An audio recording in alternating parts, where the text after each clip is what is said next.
What's up, Cerebral Football community? My name is Steven Hyder. This is Gate City Sports Channel. All right, guys. So today we're here to talk about the running back rotation. Will be the larger theme of what we're going to discuss today inside the red zone.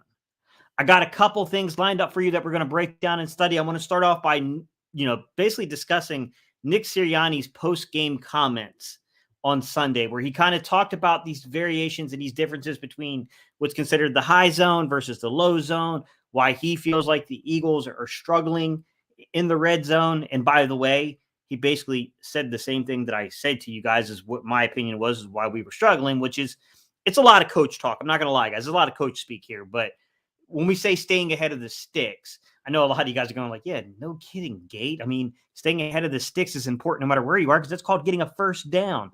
Right. But what we're talking about is getting positive net results on early downs, first, second down, making sure you keep the offense in rhythm, setting yourself up for success on third down when you're inside that congested, tightened area. He basically said a lot of the same things you've already heard me say, to be quite honest. But with that said, guys, hey, we're going to jump into it. We're going to roll Nick's clips here. I'll break down the analytics. I have a lot of analytics. I'm curious of where I'm going to take this discussion in terms of the analytics because I'm still wrapping my head around it. I'm not going to lie to you. I still would like to do a little bit more situational research on the data that I have that I'm going to present to you today. But I do have some data. I do have some things that that I think is useful for the discussion, guys, and we'll break down numerically what is going on with this offense inside the red zone. I got everything from the run to pass ratios for you to first and second down production versus third down production. We got all that stuff lined up to talk about today. So without further ado, let's go ahead. Let me roll over to my present. Let me roll over to Nick's video file, and I'll pull up Nick's video file, and we'll start right there with Nick and just how he explains the red zone, guys. So here we go. We started, and it's not a negative question. You may assume it's a negative question. You're 5-0. But you clearly left points on it. Sure, yeah. Okay, so you can hear what he says here. He says, I think this was Howard Eskin. I think he says Howard, so I'm assuming it's Howard Eskin, guys. But he says, like, Nick, it's not it's not necessarily meant to be a negative question, but you left points on the board. I think fair criticism, fair point that we've all discussed this, guys. Everyone in this comment section, myself, we've all had these discussions about we're putting up field goals over touchdowns inside the red zone, and that does tend to hurt you, right? I mean, that's the question that's being presented to Nick, and you can see real quickly this is going to get spun into a red zone discussion. Why does it seem to happen each week? You always, Howard, I'm going to have to go watch the tape, and what I can say is I know we were in third and long in that tight field again, and it's just about staying. It's about what we call on first and second down, how we execute it. It's everything of what that's going to look like. We're doing a nice job moving the ball up and down the field, and we got to do a better job on first and second down in that high red zone. I think that's where it's happening a little bit. Okay, so to explain that comment right there, right? He says staying ahead of the sticks, first and second down, and he says high red zone. So to discuss high red zone, there's different ways you can divide this up, guys. I go from the 20 being the line where the red zone starts. If you go to something like StatHead, they're going to put you from the 19 inward to the 1 yard line. Technically, the red zone starts in 20. So I go 20 to the 11 yard line. 20 to 11 yard line to me is considered that high red zone.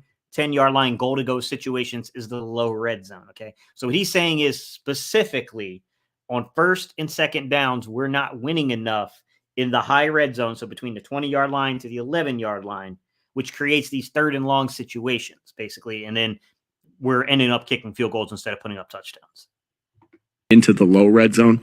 And so, I'll have to look at the tape. But yeah, we left some points on the board today, but or on the field today, but credit to them too. It's a good defense with, arguably the best player in the NFL over on that other side. And so, sometimes it's them making a play too. All right, so let's pull him down here. So, high red zone production, he's saying first and second down, basically we're just not getting the job done. So the first thing I wanted to go take a look at, guys, when I was going through the analytics is I wanted to know, okay, total red zone, plays run, production, like where do we stand? There we go. Where do we stand in terms of like league-wide? Like where are we at in terms of the greater analytics here? Total red zone. We have run the third most plays at 91 plays. Okay, we're tied with Miami in that category. So obviously, we have a lot of success moving the football into the red zone, right? That can be seen through our production in terms of yards and times of possession. Like, you don't need me to explain that to you guys. You guys have watched the games and can see that part without even needing to know the underlying analytics. You knew that we were going to rank pretty high there, right? Okay, where it gets kind of tricky is here. We are 27th in first down percentage at 18.7% of our snaps, resulting in a first down. So we see this major disparity right from the jump. Third most plays. And I'll be honest with you, stat ahead doesn't make any sense to me when I look at the way they divide up the plays. It doesn't equal 91 plays. So I'm just going to leave that one alone. I don't know what's going on there. But third most plays, tied for third most, 27th in first down production. Now, it's not necessarily a bad thing if you're putting points on the board, right? If you're scoring, putting touchdowns, you're putting up 6, and then it doesn't matter as much. We know that's not the case. That's not what's happening here. What is crazy though, third most plays, 27th in first down production, middle of the pack in terms of scoring touchdowns. We've scored 8 touchdowns on the season in the red zone, which in terms of pure touchdown percentages puts us 15th, but that's a really big tie for 15th. I think it's a 6-way tie. Yeah, 6 teams are tied at 15th with 8 touchdowns, just to give you a perspective there, right? So dead middle of the NFL, basically, if you want to look at it that way. Total first downs, I think this is where it gets a little misleading. Because we play a lot of plays, you can look at something like your total first downs and get misled with the amount of production we're having in the red zone, right? Because in total first downs, we rank tied for 10th, a 3-way tie with Washington, Minnesota, and then ourselves, right? And we have, we're ranking right there in that top 10 range. So because of the number of plays we're running. The ratio, because I know a lot of you guys are going to know this. How many runs, how many passes? I know a lot of you guys have expressed before in discussions we've had over the previous couple of weeks here about, Gate, are they running the ball down in the red zone? Statistically, they are, guys. They're definitely running it down there. It's 26-41 is the ratio, which works its way out to a 39% pass rate to a 61% run rate. All right, we're not done. We're not done. We're going to filter by first and second down, and we're going to get into what Coach said. We're going to filter by first and second down, and we're going to go to the high red zone and talk about the production there and what is happening in terms of going on here. All right, let's get into some comments, guys, and then I'll get into some more deeper analytics. Some Black Ninja, what's good, man? Said checked and locked in, ready to talk birds. Gates is the GOAT. Respect the name. Appreciate you guys. He said, we need to start using Penny, Swift, and Scott in the red zone. We're going to get into that discussion, Some Black Ninja. That discussion's on the horizon. Herb, what's good, man? How you doing? 4133 the podcast. What's good, Smith? How you doing, bro? Spa City, what's good, man? He said, I caught alive. Appreciate you, man. I need a wrench, gang. Let me see if I can't figure it out. I got to be on my phone, Herb. I'll try to do it later on because my phone's not in here with me right now. William, what's good, man? How you doing, bro? My guy, Drew in the building. What's up, Drew? Legal hustle. Kenny G ain't him. I'm sorry. Kavai, what's good, man? He said, what up, Gate? What's going on, guys? Drew, what's good, bro? What's up, EEZ? All right, guys. First and second down in the red zone. All right, let's take a look here. Rush, let's go over the ratio first. Passes to rushes. 17 passes, 30 rushes on first and second down, which works its way out to a 36-64% ratio. So early in downs, we see that they are running the ball at a higher clip, right? We have, if you go look at overall total red zone production, you got 39-61% ratio. But then when you look at just first and second down, you have a 36-64. I'm going to make this simpler. Those are the actual numbers, but just for the sake of conversation to make this easier in terms of the numbers, we're going to say 35-65%, okay, in terms of what happens if you look at just first and second down. And they're going to say 40-60% when we look at the totality, first, second, and third down. So I will say early on, looking at just the total production, is there merit to what Coach is saying, Coach Siri is saying? I'm going to say yes, there is, right? Because we see analytically, we see from the analytics that if you break this down and we look at each individual down, we start to see that thing creep up when we get to third down. We're seeing them pass the ball more on third down, right? Okay. 8 first downs on first and second down, which ranks as a 26.7% first down ratio. That's interesting. That's a big uptick, right? So when we're successful, Jesus. When we're successful, we see a 26.7% ratio on first and second down, which is coming through a lot of runs, by the way. And then we see that ticks up from our overall first down ratio of 18%. So we're talking about an 8% uptick in terms of the production overall. 8 percentage points is huge. It's a massive uptick, right? 5 touchdowns, okay, which ties us for fourth with Buffalo, Indy, Detroit, and Washington. 5 touchdowns on first and second down. In the red zone, DeAndre Swift has the 9th most rushing attempts. We're talking about first and second down production, guys. DeAndre Swift has the 9th most attempts in the NFL at 13 on first and second down. Okay, Kenny Gainwell has 9 rushing attempts, which is 19th overall. And then Jalen has 8 rushing attempts, which is tied for 22nd overall. Okay, so we got, if you're looking at the pure numbers, 9th most, then you got the 19th most, and you got the 22nd most on first, second down. Okay, now, because I'm bringing this discussion up, we have to know, Gate, you can't just say first and second down. Like, what does it look like if you add in totality? So all 4 downs. Jalen is 10th overall in terms of red zone rushes. He has 15 for 22 yards, 1.47 yard average. Just keep in mind, a lot of tush push, a lot of quarterback sneak stuff. 4 touchdowns, 6 first downs. Super productive in the red zone from the run game, right? DeAndre is 11th overall with 13 rushes for 50 yards, a 3.85 yards per carry average, 2 touchdowns, 4 first downs. Fairly effective, guys. Kenny Gainwell is 11th overall in terms of the attempts, 13 rushes, just like DeAndre's tied with him. 26 yards, 2 yards per carry, 0 touchdowns, 1 first down. You guys know I'm not a Kenny Gainwell hater. I like Gainwell a lot. I think he's a good player. As I keep looking at this guy, something's becoming apparent, man. I can't avoid what the film, I can't avoid what the analytics are saying about the player's role inside a particular space, which is the red zone. Okay, I'll give you the positives because there's always positives. I can't just be completely negative on the guy, right? We look at 1 yards or less. Kenny Gainwell only has 2 runs on the entirety of the season in the red zone that equated for 1 yard or less being tackled behind the line of scrimmage, okay? One of those did occur on 4th down, though, so that's a little bit of a, you know what I'm saying, one of those type of things, right? I'll say that if you're looking at it from, like, adding in, you know, like all 4 downs, like being tackled for 1 yard or less, Hurts leads us with 8. Also, let's think about the fact that a lot of those 1 yard runs are scoring opportunities. So, of course, you got 8 or first down conversion opportunities coming out of, you know, basically a quarterback sneak. Swift has 3. Kenny Gainwell has 2. All right, for all 4 downs. In terms of yards, 1 yard or less. High red zone. High red zone production. Where are we in terms of the high red zone?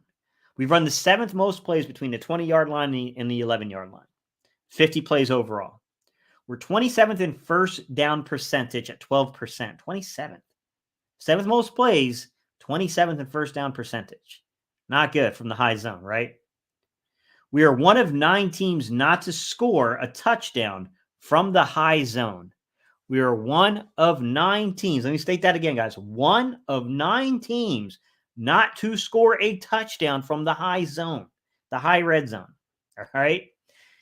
We're balanced in the high red zone. If you look at overall our play calls, okay, we're balanced in the ratio. 15 passes, 16 runs. We've already went over the totals. Okay, so if you look at the totals between the entirety of the red zone, we know that we run way more than we pass the ball. But you see the high red zone, we clearly been throwing the ball more than when you get down in that low red zone. Because 15 to 16 is almost a 50% split. But we know when we take the entirety, it's like 60-40, right? And if you look at first and second downs specifically, it's like 65-35. So clearly, we're throwing the ball a little bit more from the high red zone. We're running the ball a little bit more from the low red zone. Somewhat, you could say, to be expected, right, guys? I mean, come on. That's a common sense one, right? All right. Who are the teams that are running the ball more than they're passing the ball in the red zone? Because I broke this up for you guys. Who are the teams? Obviously, the Eagles, the Jets, the Lions, the Houston Texans, New York Giants, Washington Commanders, Miami Dolphins, the Indianapolis Colts, and the 49ers, okay? Those are your teams that run the ball more than they pass the ball in the red zone. Now, who are your run-heavy teams, right? It's one thing to say they run more, but who has more than 3 plays, right? The 3-play disparity, because it's not the Eagles, right? So who are your run-heavy teams in the red zone? It's Detroit, it's the Giants, it's the 49ers. Okay, those three teams are very heavy run when we look at the total analytics here. All right, who are your pass-heavy teams? Who passes the ball at a rate that's really, I looked at it like more than 5. Green Bay, Kansas City, Minnesota, Cincinnati, Arizona, Tennessee, Chicago, Buffalo. So that's the landscape of the league. You have 2 teams that are dead set 50-50 run-pass ratio in the red zone. That's the Dallas Cowgirls and the Las Vegas Raiders are 50-50 in that space. This is the analytics, guys. Okay, this is the analytics. I just laid out the complete analytics for what's going on here from all 4 downs, from the high zone to the low zone, to specifically first and second down. Thoughts on this? I'm going to give you my thoughts on this. My thoughts on this are Kenny Gainwell needs to be looked at underneath the microscope closer for this offense. I like Kenny Gainwell. I think Kenny Gainwell does have a role on the football team. But if I'm being real, I don't understand why we're not playing Boston Scott in particular. Veteran guy, you're paying him. He's good in short yardage situations. He can catch the ball in the backfield.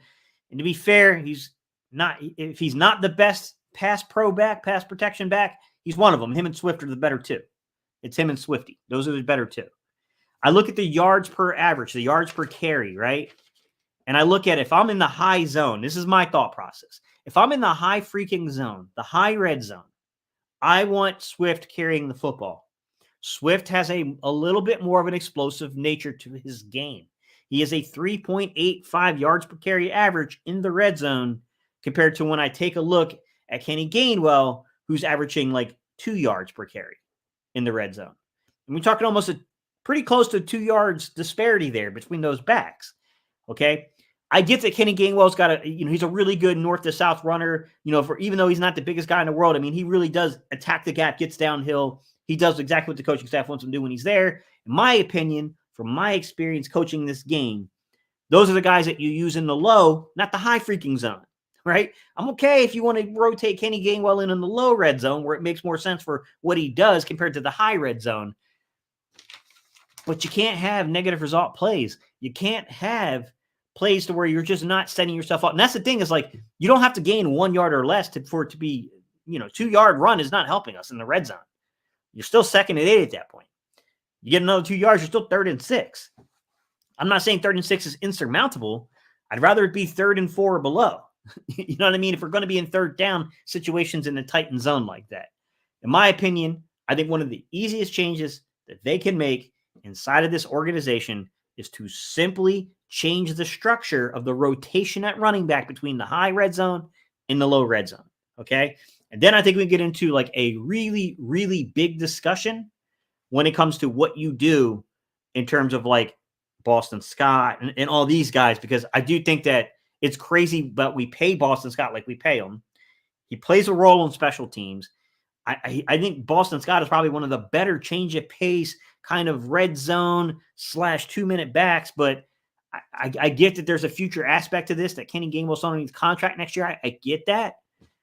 But this is a team in the hunt for a Super Bowl. Like, put the best players out there. That's the problem I'm having right now. Is I don't feel like we're always putting the best players out there in these specific situations. All right, guys, we're going to get to some comments, and then we can go into a little bit deeper discussion about this rotation at the running back spot. Drew said, Coach, opening up the tight ends will make our red zone more dangerous. Hurts and the OC starting to get on the same page. Eagles fan said, I saw the numbers from Sunday, and it was 37 pass plays and 37 running plays. It was even. Yeah, if you're talking about total play calling, that's different. I'm talking about specifically to the red zone, Eagles fan. Drew said, Gainwell is good, but he does not have the explosiveness Swift has the juice. Right, Drew. That's why I would switch up the roles a little bit. Like, if I'm in the high red zone, I want the guy that could take it from 15, 20 yards out. I want that guy handling the rock there. Now, when I get down inside, specifically in the low red zone where I'm 3 yards in, and I don't want to just do, quarterback sneak every single time, then I think you can make a case for like, the Kenny Gainwells and the Boston Scotts, right? Then I can see like, okay, I want a guy that's going to get north and south and not test some things and try to bounce it outside. Although to be fair, I honestly think that Swift has done what we've asked him to do. I think he showed a lot of patience behind the line. I don't think he's as east to west as people are claiming. That's what I heard a lot when he was coming into Philadelphia. That's not, I can't speak to what happened in Detroit. I'm not going back and watching their film. I could care less. I'm just saying in Philadelphia, I haven't seen that side to him. Like I've seen a guy that's been a little bit more focused on getting, like I'm being patient. I'm going to pick the right hole by judging my patience here and picking, that's what I'm seeing. So I don't know, Drew. I don't know what they're going to do, man. What's up, Drew? How you doing, man? Easy said Steichen was a big loss. Johnson influenced by Sirianni and Howie is not running enough in the red zone. It depends when you're looking at it, Easy. I got to be specific to what the analytics say, because the analytics say we do run the ball, but I think you have to be specific to where you're picking those shots, right? I think we're not running the ball enough in the high zone. I think when you look at the high zone and you see that we're in the high red zone from the 20-yard line to the 11-yard line, we have 15 passes, 16 rushes. Then I think you could say that maybe we should be a little bit more, I'm not saying that there needs to be a way more passing plays or way more running plays, my bad guys, than there are rushing plays. But I think you'd want to see that disparity be a little closer to like 20 rushes, right? You want to pick up four more rushes and then drop yourself 4 more runs, if you will, right? That's kind of, you want to see like a 20-11 disparity because of the strength of what this team is. Strength of this team is it's really hard to defend Jalen Hurts in the run game. It's really hard to defend Jalen Hurts off of the RPOs because even in that run game, you still have to worry that he's going to see something in your checks defensively. They have that check to get the ball out there in the pass. You know what I mean? Like, I do think in the high red zone sometimes that we don't do what we should do. But overall in the red zone, I got to be careful with critiquing it that way because the numbers are the numbers there. 37 folks, brothers and sisters, tap that like button. Appreciate y'all, guys. Legal Hustle said exactly. What's up, Venom Revenge? How you doing? Take your passing shots from the 20 to the 30. Would you like to see more motion in the offense like Coach B. Johnson did in college?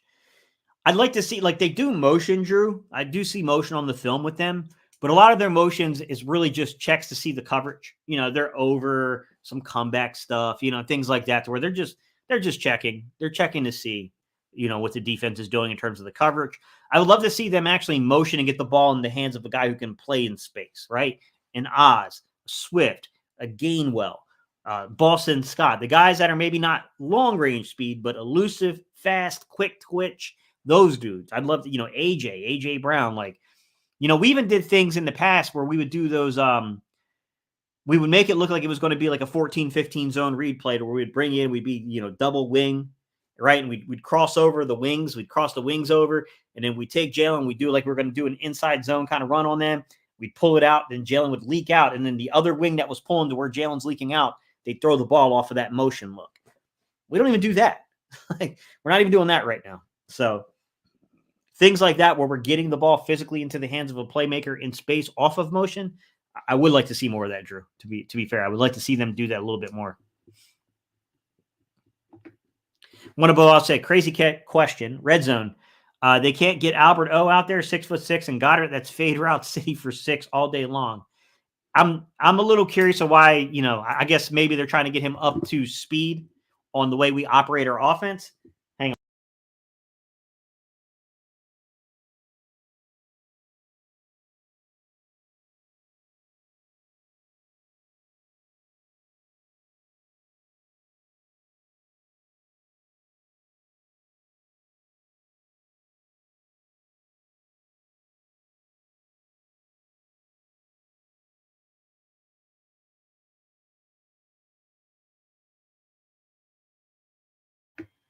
Unmute.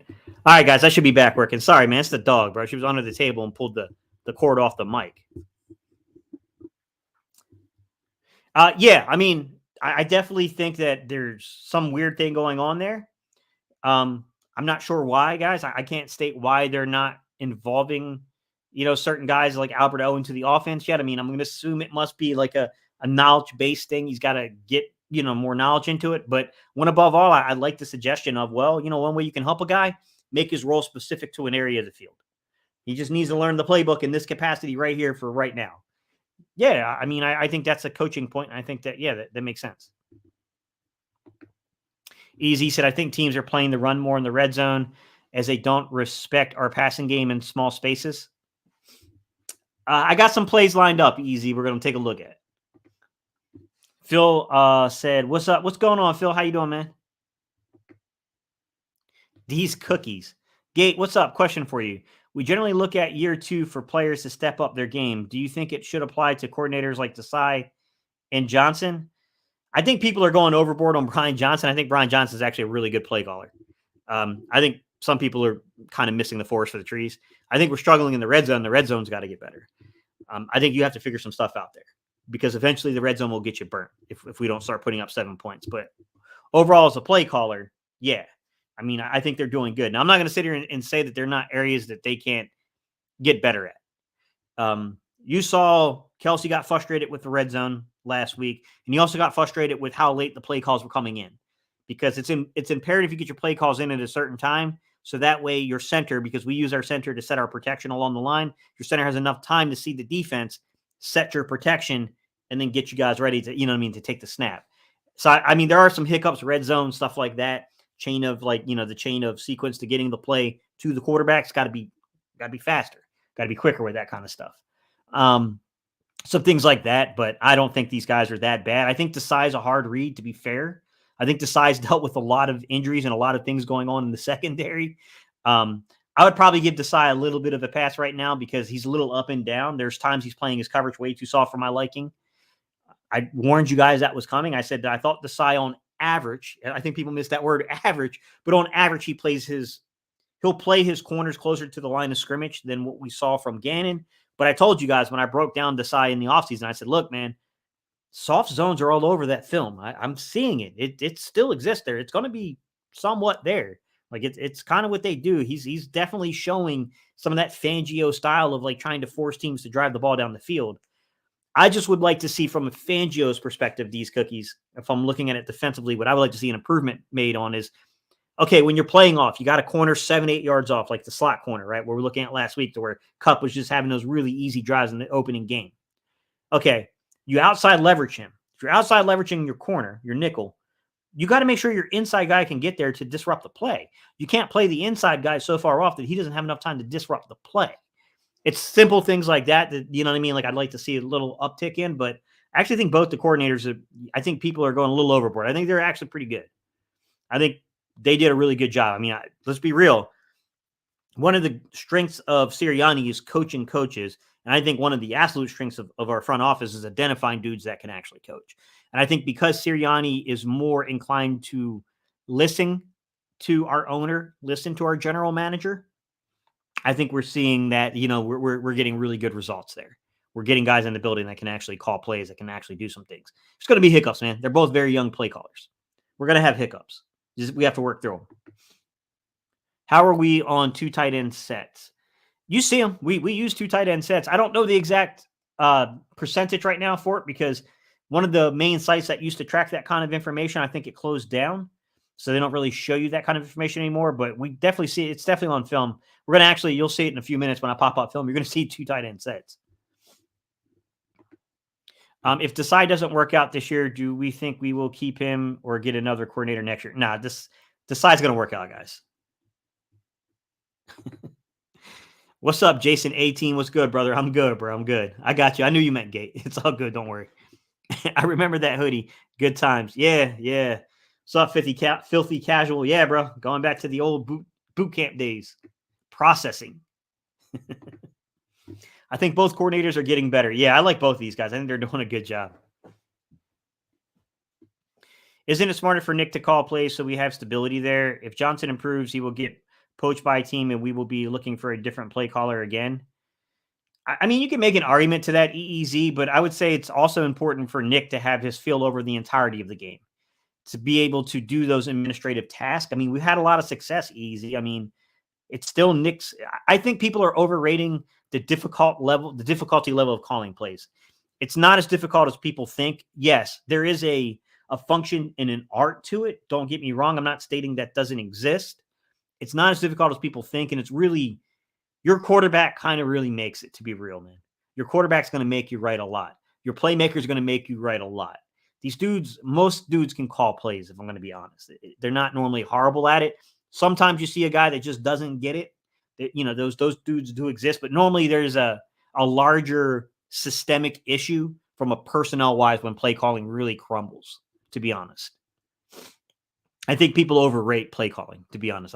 Play calling I'll say this. I think the install of your offense, I think setting up the individual game plans, and I think the way you handle the situational stuff that you go over on Saturdays is freaking way more important than play calling, because all that stuff leads to the play calling. You get what I'm saying? Like, those things are way more important than the physical act of calling the plays, because that's the stuff that you can actually control to set yourself up for like success.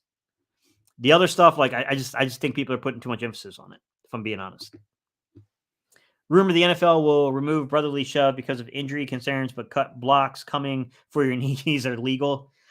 I mean, doesn't bother me if they do or don't remove it. The Eagles are still going to convert these things. At the end of the day, it's still Jason Kelce down there, and it's still going to be, Jalen Hurts taking a snap. They're going to convert, man. As long as that offensive line and quarterback is the constant there, they're not hurting anything but the rest of the NFL. And I think, Ford, I don't want to get into it too much, man, because, no point of like getting angry about things we can't change. You know what I mean? Ford, we can't control these dudes and what they're doing and the stupidity of why they're deciding certain things. Ford, they're idiots. Yeah, what can we say, Ford? These guys they're numb nuts, for a politically correct or nice way of saying it, if you will. They're numb nuts. Like, it makes no sense, right? You got a team that openly admitted they didn't practice the play, got out there and got injured. And your thing is, the play's dangerous. Not the fact that you have a reckless coaching staff that went out there and tried to execute a skilled play and didn't practice it. And that, dude, look at them. Look at them. Look at them. It's them. They're the reason that happened. Like, yeah. Success is always in the details. Yeah, exactly. Venom Revenge. Exactly. Like, it's one of those things to where, like, I'm not saying play calling doesn't have merit, and it's not an art form, because there's an art to it. There's something about being in sync with your quarterback and you guys seeing the field together. But I'm saying, man, the install of your offense in camp, the way that you have a host of mind, a grouping of minds to game plan, to bring your install into the game plan, and then what you do the day before the game when you're running those situational stuff, when you're coming up with your situational play callings and what you're going to do. To me, that's way more important than the physical act of calling the plays in the game. Like, yeah, I think some people go overboard on that stuff. I think if you're having problems with play calling, there's something going on with your personnel, and there's something going on with those other things, the install, the game plan, your situational stuff. And I will say this: you want me to point fingers, and I don't like doing this, guys, but if you want me to point fingers, if you want me to say, Gate, give us something. If you want me to point fingers of what is happening and why we have trouble at times, I just said it for you. Situational. The day before games, you run your situational stuff. Red zone is a situational thing, and we're not having a lot of success in the high red zone. That would lead me to believe what we're doing the day before games when we're coming up with this situational stuff, it ain't good. It's not, or I shouldn't say it ain't good. It ain't good enough versus the competition, if you will. What's your take on both undefeated teams? It's hard to judge them, man. I mean, the 49ers are good. They're a good squad. So are we. We're a really good squad. We'll see when we play each other. Man. Champions aren't going to be crowned in October. You know what I mean? So, I mean, we'll see once these two teams play each other. I think it's early December we play. We'll see where we're at against that squad. I'll say this: they're not going to bully us the way they bullied Dallas. Our O-line and D-line ain't getting bullied like that. Like, it's going to be a much tougher fight. I'll say that much.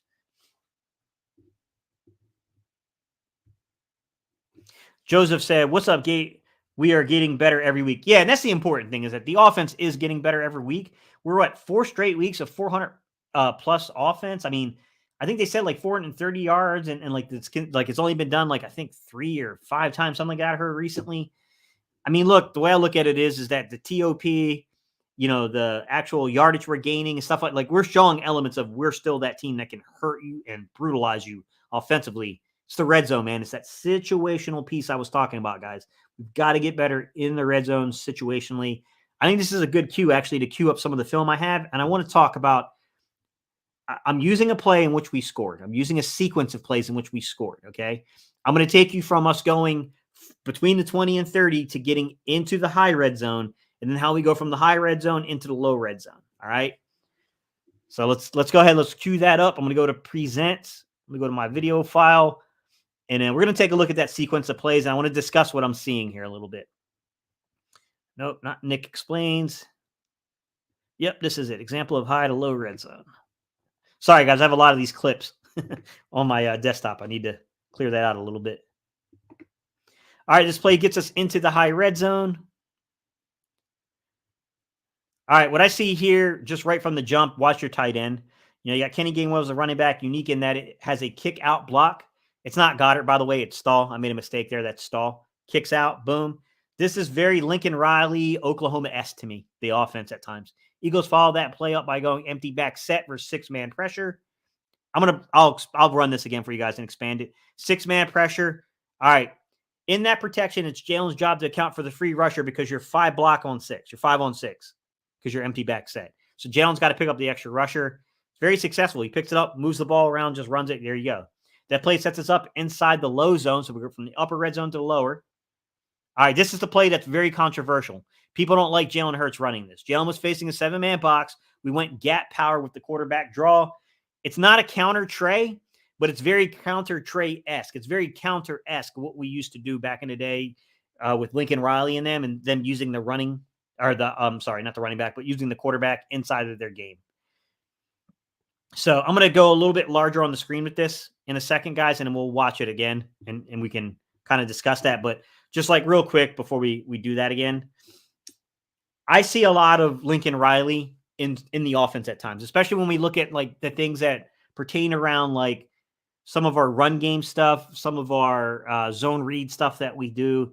It's very Lincoln Riley, Oklahoma-esque to me, which makes sense. I mean, Jalen Hurts there, you know what I mean? Like they're going to do the things that he's comfortable and familiar with. And I see the blueprints of that stuff all over the film when I watch it. Also, to be fair to, Kevin Patullo is an experienced guy when it comes to designing RPO plays. When you look at Brian Johnson had many years underneath, Mullen being one of the big names when it comes to this style of using your quarterback inside of your run game. Tim Tebow, remember? Like he's one of the big names there at doing that and being able to run those RPOs and those type of things. I mean, it's not just Lincoln Riley, but I definitely see some of those elements, guys. Like it does kind of stand out to me. I'm not going to lie. All right, let me go ahead and do that. Joseph, I'm going to put your comment down for 1 second. All right. You can see right here, boom, Stahl kicks out. There you go. Nice little run from the high into the low. Kenny Gainwell is the running back. It's unique in that as a kick out block from Stahl. All right, but you're doubling up like an inside zone here. It's a nice little look, man. I mean, that's a good feel to the play. I mean, I think that's successful. That's what they should be doing. Eagles follow that play up by going empty back set versus six-man pressure. 1, 2, 3, 4, 5. They're going to walk the linebacker back up to be 6. Jalen's got to count for that outside rusher. Jalen's job is to count for the free rusher. One more than we can block. 5-man protection, 6-man rush. It's Jalen's responsibility. He scrambles, gets down to like the 15.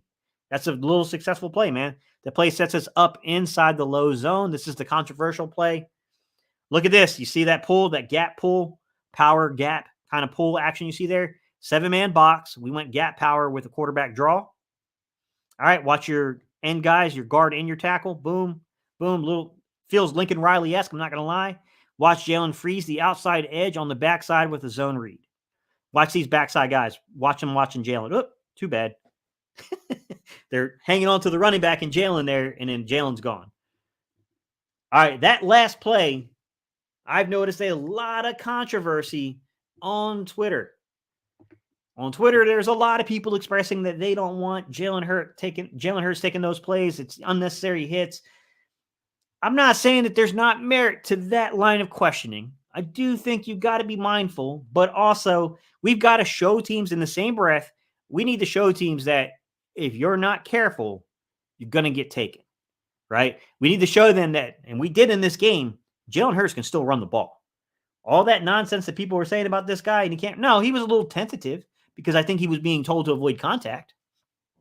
Physically, the athletic traits and gifts are still there. This dude can still do it at a high level. I mean, even the week before, he was breaking dudes' ankles in the open space when he needed to on a run play. Like, clearly, Jalen Hurts still has the ability to do that. And I do think from time to time, you will need to see that he can do this. There's one play that Avant or Quentin Michael talked about, so where they said that Tampa went with 2-3 techniques and then cleared out the middle, and then Jalen ran. I didn't see that play yet. I'm not saying that it's not there. I just didn't see it yet. But that's an example of that is happening on the film, and they're disrespecting you that much to where they're literally not accounting for the middle of the field and Jalen running. Jalen should be checking into a run there. Jalen should be calling his own number there for quarterback draw on that play, which also I told you guys when I broke down Brian Johnson, what did I say about some of the staples of his offense? No 14-15 zone read. That's going to be a part of what is a part of this offense. I told you guys the quarterback draw is a big part of what he has done at every stop along the way. I told you guys that will definitely be a part of this offense. Timing, rhythm, when you call it, when you do it, what looks you do it against, those things do matter. And we saw there that they used that with a power. Like they used kind of like a gap power type look, pulling their guard, their tackle through. That's kind of the way they set it up structurally. Easy said, we are better at stopping the run, but our secondary is a disaster. The Niners have too many weapons. Maybe. Easy. Look, the Niners are a good team. They ain't played us yet, though, to be fair, Easy. And they got beat by quite a bit. We have to clean up in the red zone. Yes, Joseph, before we get to Easy's point here, before we get to teams like the Niners, the Bills, those type of talent, those type of teams, we do need to be way more efficient in the red zone or we're done. Like those teams, you can't put up 3 points against them. We need Swift instead of Gainwell. Easy said, when will you have a co-host? I don't know. I mean, I put it out there for people, but it's hard because of the time I'm going. Easy. I'm going live, but it may just be that if you guys have the time, you have the ability. I know not everybody can because they're listening from work, but when you guys have the time and the ability, then we can kind of rotate some of you guys in here as a co-host to play off of it. It make it easier on me, man. It's hard to talk for an hour straight by yourself. It is. Like, that's why I really appreciate you guys commenting in the comment section, because it makes the ebb and flow of the video easier, the live stream easier. But yeah, I mean, we can probably do something like that. If you guys aren't at work to where you can do that, then yeah, man, we can rotate you guys in as a co-host, because it's kind of hard to get other content creators involved because they're, where I normally work more towards the evenings. A lot of those guys are working during the daytime. I miss Jordan Howard. Yeah, Jazz. I mean, I think that's a good point about contact bounce backs and then what they can bring you in the red zone, Jazz. I think that's a fair point. I think that's the basis of a lot of people about maybe trying to get Rashaad Penny involved. It's really the basis of my point about, Kenny Gainwell, or not Kenny Gainwell. Jeez, really, Steve? About getting Boston Scott. My bad, guys. Getting Boston Scott involved. Because I know Boston Scott's not viewed as like a contact bounce back, and he's not Jordan Howard, but he's good. He's a bowling ball. He's like 5'6" and like 200 some pounds. The dude's a little bowling ball. And he's a really, really tough physical runner. And he's hard to find, man. He can duck behind the line. He can definitely duck and dodge and do all that stuff, man. Venom Revenge said, my bad. Venom Revenge said he doesn't need a co-host. I'm just saying. Appreciate you guys. I was at the Tampa game. He got like 21 yards on it. Yeah. He shook the crap out of someone, Joe. He broke someone's ankles out there. It was pretty big. It was a big time run from him at that exact moment in the game too, where we needed it. All right. I think we should transition into the topic that everyone came here for and the ending statements today, right? Because we're getting to that time, guys. So rotation. That's what we came here to discuss, right? Is like rotation. I get the privilege as a content creator to get a lot of people's feedback about what they're seeing, what they view things, what they think should, happen from offense. And a lot of people are like, look, I don't know if the answer is going to be they encompass, Penny. I don't know if the answer is they encompass Boston Scott.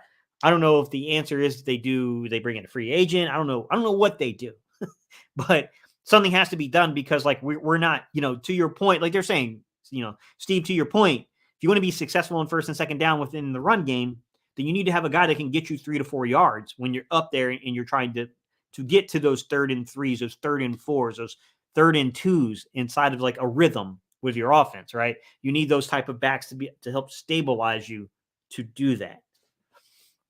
Do we have that guy on roster? I gave you what I think my solution would be. Okay. I can't tell the coaching staff how to work their rotations. And I will tell you this, rotations can be really complex, guys. Sometimes the rotation is actually set by the position coach. So just keep in mind, Deuce used to set our rotations inside the run game. So I don't know, Singleton has, I think, the associate head coach title, doesn't he? He's got some kind of title. I remember he got a title. So I don't know if he has the authority to set the rotation at the running back position. I know that Deuce Staley used to set the rotation there. It was his choice to who he had in for certain plays and stuff. So I don't know how they work it underneath the current staff, guys. I don't think they've ever really explained that to us, right? I don't think anyone's really ever asked it. But I will say, if the things keep going the way they're going, how long before that question pops up? You know what I mean? Where people say, hey, Nick, what's going on with the rotation? Who sets the rotations? Like, you know what I mean? I think at some point, if we don't start ironing out some of the issues in the red zone, those type of questions are going to clearly pop up.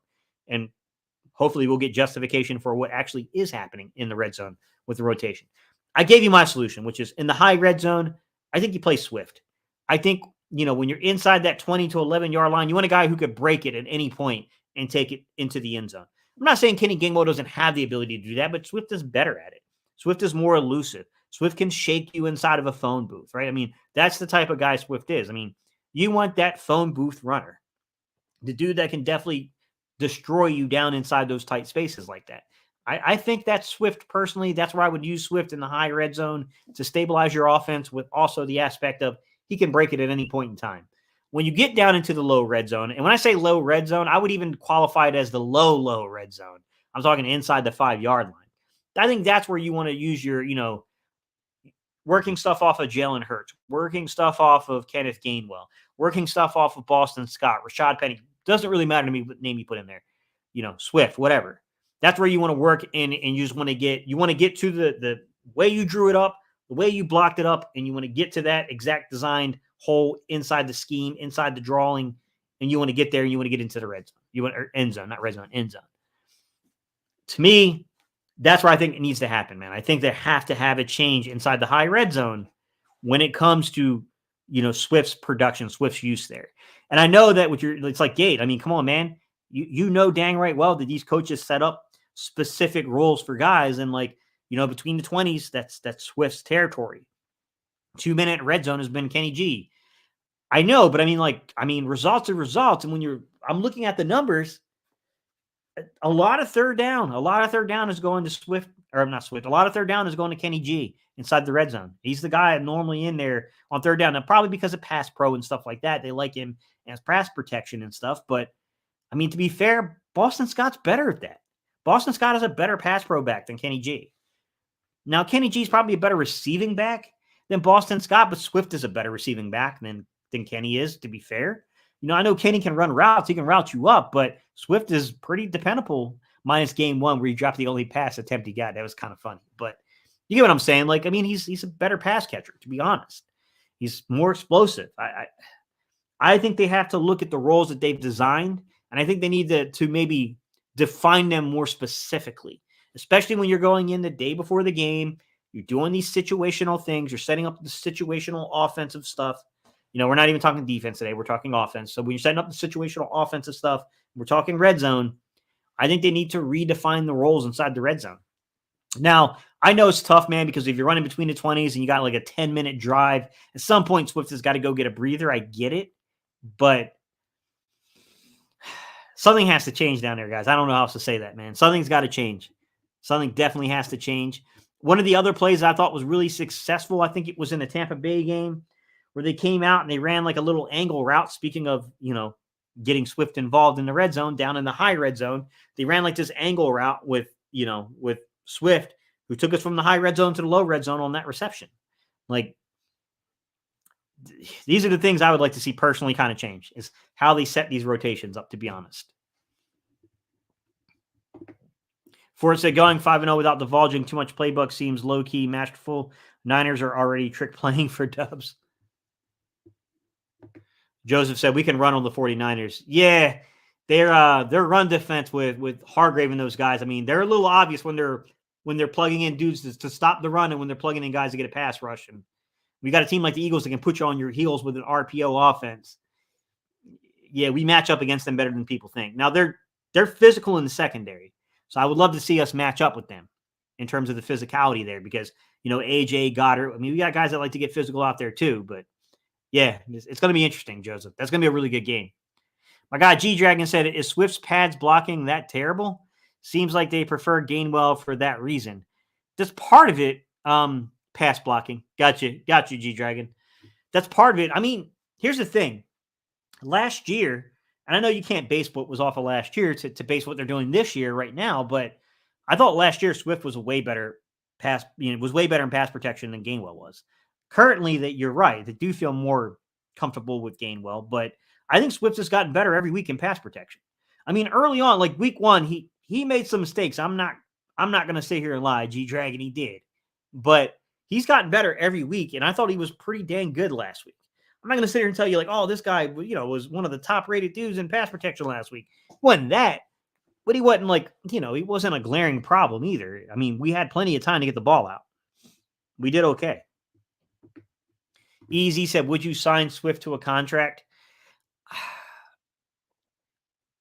That's a tough one, Easy. I like Swift inside this offense. I'm not going to lie. I guess it depends upon what the contract would look like, Easy. I would be willing to pay Swift more than probably others, though, because I do think that we are really tough to defend right now, Easy. If I'm being real, I know we got to figure out the red zone, and putting up field goals can make us a little beatable. But if I'm being real, when you got Devontae, you got AJ, you got Dallas Goedert, and then you got to freaking account for Jalen Hurts and DeAndre Swift.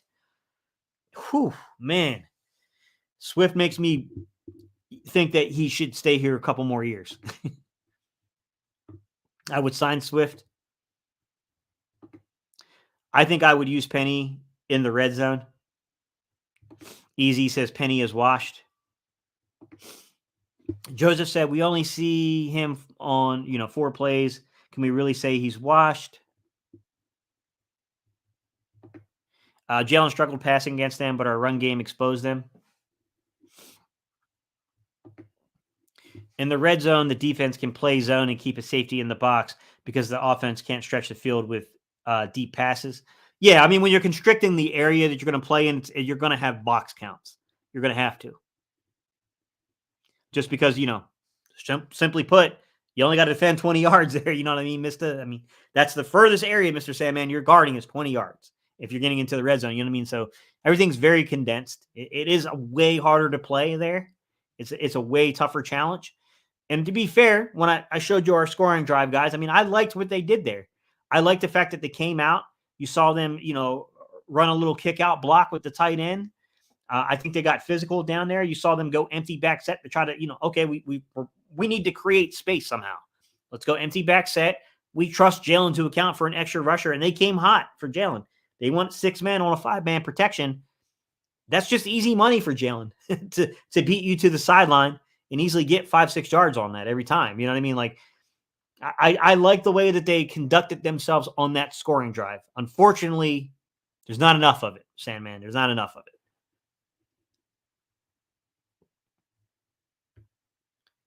Glizzy said, where do you think Nakobe Dean fits in whenever he gets back? I can't say, man. I mean, that's a tough one, to be honest. I definitely think because the fact that he's going to be here long-term, the fact that he was the green dot of play calling, he's going to get back in.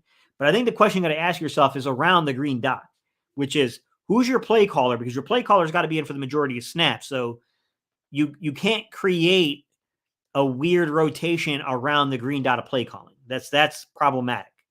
So just the simple fact of having Roby out there, Bradley Roby, I spoke about that yesterday, guys. Bradley Roby, you saw the communication. A lot of the communication errors got cleaned up as soon as Roby stepped in the game. You saw those guys passing off coverages and stuff. I showed you an example of that against Cooper Kupp where they clearly passed off the coverage, and we had a positive result there because of holding him up long enough for the pass rush to affect the play. That's a tough one. Glizzy, I can't sit here and tell you I have the answer to that one. I don't know what they're going to do because there's so much that goes around that green dot of play calling, man. And it's hard to set a rotation there, Now, when I look at the fundamentally, could you set a rotation if you're not talking about the green dot of play calling? Sure. I mean, I think N'Kobe does things. I think Nicholas has his strengths. And I think Zach Cunningham has his strengths, and you could play off of the strengths of each guy. You could do those things, but that's a tough one, Glizzy. I don't know that I have the answer for it, man. I wish I'd give you a better answer, man, but that's a tough one from a coaching perspective. Swift is going to be great. He's coachable. I like Swift a lot. Sorry, guys. I need something to drink. That damn Davis boy said, we will see Saquon Barkley as an Eagle next year. Book it. Jazz said, which is why our dominant power run game should be more favorable. Thank you, Jazz. That's what I'm trying to get to, man. That's what I'm trying to get to. I don't know why we don't do it more in the red zone. Like, push these dudes off the freaking line. Like, that's what I'm trying to get to in a nice way, Jazz. That's what I would do personally.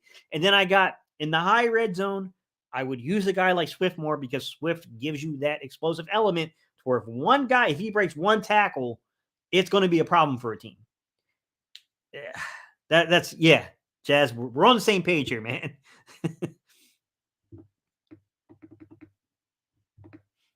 Swift is upcoming 2 games, possibly 1 game away from having his best season since being drafted. What's up, Jay? How you doing, man? Yeah, absolutely. Who do you think we look against this Gents defense? Who do you think will get like the majority of targets? Is that what you're trying to say, Glizzy? I'll be honest with you, man. I don't think it's because of the whole greasing the wheel argument we're hearing about, like, because Devontae showed frustration that now he's going to get the ball. Yeah, to an extent.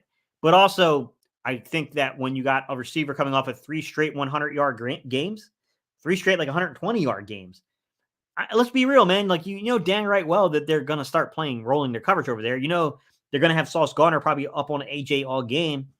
I just think the more favorable matchup is going to be between Goddard and it's going to be between, Devontae. And then I really think that's a game to, we've been talking about, Swift. That's a game to watch the run game in because the Jets can play. And the Jets are a good run defense too, to be fair. I'm not trying to throw shade at them. They're a good run defense, but we're different. We're different when we want to be committed there. Some Black Ninja said, what are your thoughts and or concerns on Javon Hargrave and the 49ers? Do you think Hargrave will be a problem for this offensive line since he was here for a couple of years? Hargrave's a really good pass rush. Like, whether he was here or wasn't here, the minute that we showed teams that Pittsburgh was criminally misusing Hargrave in their system and that he belongs in like a gap and a half or a gap system, the guy was going to be successful. It didn't matter where he was. You know what I mean? Like, he was going to be successful. You know what I mean?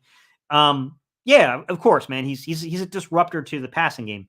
The thing is, we still have Jalen Hurts back there as the quarterback, and that dude's pretty tough to, you could break containment, right? You could disrupt the rhythm of a play, and then Jalen Hurts can absolutely break your back by converting, by running on you. So, I mean, we're going to have those moments, We're going to need those moments. Ray said, Slay is a veteran and captain. Why not him as the play caller? I don't know that you normally don't see corners as play callers, Ray. I'm not saying it can't be done, but generally speaking, your play callers normally come from the safety position or they come from the linebacker position. Chris said, what's good, Gate City? Hanging in there, man. How about you? Glizzy said, facts. As good as Moore is playing, I don't see the Eagles re-signing him long-term. Yeah, that's the problem, right? That is. Yeah. That damn Davis boy said, why do we keep throwing Quez the ball on screens? You can't run east to west, strictly downfield playmaker. The relationship between he and Hurts is crumbling. I mean, Hurts is professional. I trust that Hurts will conduct himself in a professional manner when it comes to that. But, yeah, you can lose the confidence of your quarterback. Like, I don't know if Jalen saw him open in the end zone or not. I don't know. I wasn't in Jalen's head looking at what he's looking at there, but one could make a reasonable assumption that maybe he's a little frustrated with not converting on that play because of Quez and what he did there. Look, they got some things to consider. That's all I'm going to say. They got some things to consider. I like Quez personally, but that was a really disappointing play. That was very well drawn up. That was very well blocked. That should have been converted. Jazz said they don't do it because they have receiving mouths to feed. Shaking my head. G-Dragon said, what's your take on Penny? There's not enough on him yet, G Dragon, to be honest. I mean, the coaching staff, my take on it is that he was here to compete for the starting running back position. Okay. They didn't cut him because he's good. He's still good enough to play in the league, is the way I look at it. However, he didn't win the starting running back position. And because you got to have roles, you know what I mean? There's roles on the team. His role isn't prominent enough for him to be, active most games and for him to be like involved unless there's an injury to where he might be reconsidered as potentially the staple back or the guy that can take the majority of the carries, especially if they don't like Gainwell in that role. I'm going to keep Gainwell in a red zone 2-minute offense type role. That's the way I kind of look at the way they're viewing the situation. But it's tough to say, guys. I mean, running back's a really tricky position in terms of like when it goes downhill fast. Easy said, we ran the ball against the Rams in the red zone and it didn't work out. Yeah, they were pretty good at defending us, but I don't think we went power enough, to be honest. I thought when we went power on them easy, we had success. I think that when Jalen noticed the box counts on them and saw what they were doing and he decided to take the runs, we had success. But yeah, they were pretty good at defending it, to be really easy. I agree with you. They did a dang good job defending us. Mr. Sandman said a second talented tight end would help the Eagles' red zone offense. Another big body with skills catching the ball in the middle of the field would be potent, or just put A.J. Brown in the slot. Jalen spun 360 out of the pocket, which threw the timing off for Quez.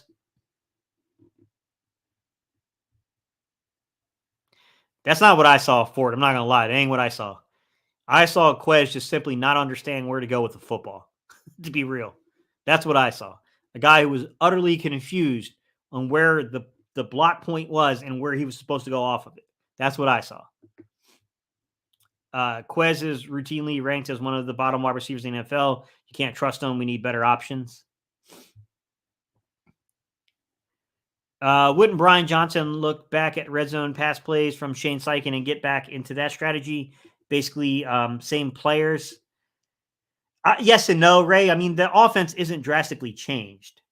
It's not like we're drastically changed from the offense. I mean, there's some things here and there. I mean, I think we go empty back set a little bit more than what we used to do, but it wasn't like Shane never went empty back set. You know what I mean? Like, I definitely think that trying to manipulate and fool the eyes of the defense needs to be a little bit more prominent in the red zone. Whether you do that through motion and getting the hands into a player in space through motioning, whether you do that through, that little leak out play they used to like to do with Goddard or Stoll, where they would, like I said, they would take the tight ends from the wing position, cross them, and then Hurts would leak out. They would fake his own read, then Hurts would kind of leak out, and then they would just kind of dump the ball off to the tight end because normally everyone's playing Hurts, and then it's just easy to slip a guy past them. I think they need to do things like that because once teams start shutting that down, now you know that there's going to be hesitation in defending the plays. So now you can, you know what I mean? You can play off of that stuff. I think things like that need to be encompassed and worked in, but I don't think the playbook's like drastically different. I just think there's subtleties in the differences to what they're doing. Quez would be good for a few laughs in the film room. When will the Eagles roll out Albert O? I think he and Goddard would be a nightmare for defenses. Yeah, we kind of discussed that earlier. I don't know. I'm not really sure. I can't really say, man. I would assume that right now the reason he hasn't touched the field is they're just not comfortable with him in terms of like the playbook and his knowledge over it. But I do think there's an argument to be made that if you specify his role right now and say, look, what we need you to do is master this portion of the playbook. We need you to be right here in the red zone. This is where we need you. Third down, red zone. We need you to understand what we do, how we manipulate things, and we want you to be one of the guys we use to impact things. I think there's a case to be made there, but that's all the coaches there. I meant on play where Quez was open in the end zone. Oh, you're talking about where I got you for it. You're talking about the one where he tried to like kind of put the ball in. I think it was might have been like a little sideline like comeback route where he threw the ball out to Smitty. I think actually, yeah, and then Quez possibly. I don't know. It's tough to say for it. It's really tough to say, man. Like I said, I don't know if he saw him or not. It's hard to say. Do you think it's possible for the squad to go undefeated? Whew. I mean, possible, yes. Likelihood of it, probably not. It's tough to go undefeated in today's NFL. Number one, just the amount of games we have to play. You know what I mean? It's just the total volume of games you have to play. The fact that it's, I know that the NFC is a little down this year, but I look at our schedule and like we got a grueling schedule this year, Venom Revenge. Like we definitely got a really, really grueling one. So I don't expect it to, but I mean, man, that would be a heck of an accomplishment if they did that. I mean, it would shut up a lot of the narrative. There would be absolutely nowhere for people to take narratives. Easy said, you should do a video with Shane Half. He's another smart guy like you. I think I've seen a few of his material, stuff on like Twitter and stuff, but I mean, I'll reach out to him. I don't know him personally, but I'll reach out to him. Do you remember that old Rams offense with Kurt Warner and Falcon Holt? How did they operate in the red zone? That's a great question. I'd have to look back on it, Mr. Sandman, because that's quite some time ago. I can't, I can't say that I remember everything about the greatest show on turf offense. I'd have to go back and look at that. But I mean, obviously, the NFL was a little different back then. So yeah, we'll have to see. I'll have to go back and take a look and see. Venom Revenge said that's a good question, Mister. The greatest show on turf and how they operate it. They got to do it like Dougie P used to do and practice the heck out of the red zone situational downs. Yeah, I think right now these cookies, that's something that needs to be of utmost priority for this team. I definitely think we need to be a little bit more cognizant of where we're failing. And I think that's a big area. I know it's tough. I was just curious about your opinion because of the schedule. I think it's unlikely, if I'm being honest, Venom Revenge. I think it's unlikely, but man, it would be a heck of an accomplishment. It would.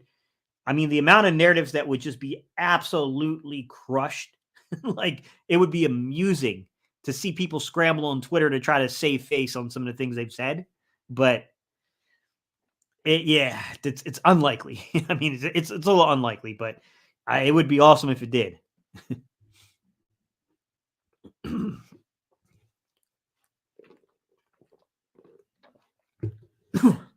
Sorry, I hate when that happens. Spawn goes down the wrong pipe. All right, guys, I appreciate y'all. We've been going over an hour now. I'll sign off by saying this. What is your opinion on the running back rotation in the red zone? Where do you guys think needs to happen? Do you think that they need to go with, more of a look to where they're going to change up and use Swift more? Do you think that they need to go find a contact balance back on the open market that they can get physical with? Do you think that, look, it's the run game has got to be that we've got to get people out of the box in the run game. We've got to find ways to manipulate things. It's less of the rotation and it's more of the fact that we need to kick guys out of this run game. We need to find ways of manipulating people who are playing the run so heavy once we get down there. I'm curious where you guys think as we kind of close out today's, conversation. Like, what do you guys think in terms of like, where are the improvements coming from, guys? How do we get better? Jazz said twice in 58 years is highly unlikely. Yeah, it's unlikely, but man, it would close down so many discussions, Jazz. We won't go undefeated because it's just not a priority for Sirianni. As soon as we secure the number 1 seed, all our starters will be benched. Well, I think the 49ers will help a little bit, Cockrell, just because I don't think they're going to fall off a cliff. So I think it'll be tough, right? I think they're going to keep pace with us. So they're definitely kind of, but yeah, I agree with you that last week of the season could be the spoiler alert, even if we made it that far. I'm happy with Desai. He has shown the willingness to do things again and wouldn't send pressure, look for new answers. It looks like a totally different secondary when Roby stepped on the field. Quez is fast, but not very productive. You can feel and see the difference when Oz is on the field. What's up, Bahama Eagle? More outside zone with Swift. We can get predictable. Okay. That's a nice little wrinkle, easy. I have a play lined up for tomorrow. It's interesting you said that.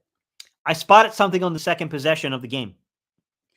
And even as I was watching it, last Sunday, I was like, wait a minute. Basically, they went under center. And they ran a little outside zone. I was like, I didn't see that coming. Like, that's a new wrinkle. That's definitely a new wrinkle on the second possession of a football game for the Eagles to do that. I was like, they are definitely trying some things out here. But yeah, I could see that, potentially them trying to do, get underneath center just make teams go, oh, wait a minute. They're not actually trying to zone read or RPO us here. Like what's happening? Yeah.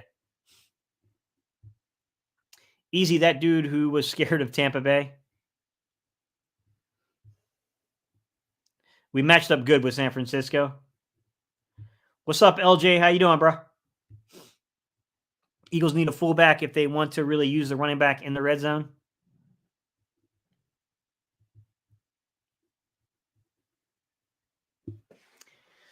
I was curious to see where some of you guys would come in on this because, like, I think there could be an argument to be made that, you know, 2-back sets could definitely confuse things for teams, having to play Swift and Gainwell differently inside the red zone and confusing the eyes. I don't think they'll do that. I'm going to be honest, guys. I mean, I've been calling it forever. It's not something they like to do, but I definitely think that could definitely challenge the eyes of teams. I definitely think using things off of, you know, motion. Like I talked about earlier, where they used to run that little wing play where they would pull both tight ends, they'd fake it, you know, a zone read, and they would run it. I think those type of things are really difficult to defend, if I'm being honest. You know, even when you're in the red zone and you're dealing with limited space, it's still a really difficult play to defend because you're certainly concerned about keeping enough players in the box to not only stop the running back, but a lot of times teams are spying Jalen Hurts. So it creates havoc when you bring a third person into the equation. In my opinion, I'd like to see them do stuff like that personally. I don't know if they will. It's hard to say they will, guys. I think Stoutland likes to do the same 3 to 4 running plays and master them. Outside runs are harder to do. The landing spots for linemen, I agree. I like the offensive scheme Miami uses. What's up, David? How you doing, man? Drew said, I thought with Penny or Gainwell, I thought there would be some 21 personnel. Yeah, I thought the same thing, Drew. I thought that we'd see a little 2-back set. I mean, like I said, guys, I think they need to find wrinkles. I think when they go in the game before, you know, the day before the game, and they're coming up with these situational, you know, calls, they need to consider. They need to consider shaking things up a little bit. But yeah, doing good, man. Doing good, David. Appreciate that, man. All right, guys, I appreciate y'all so much. We're going in over an hour. I'm going to jump off of here, guys. Tomorrow we'll be back. I got a couple plays lined up I want to talk about.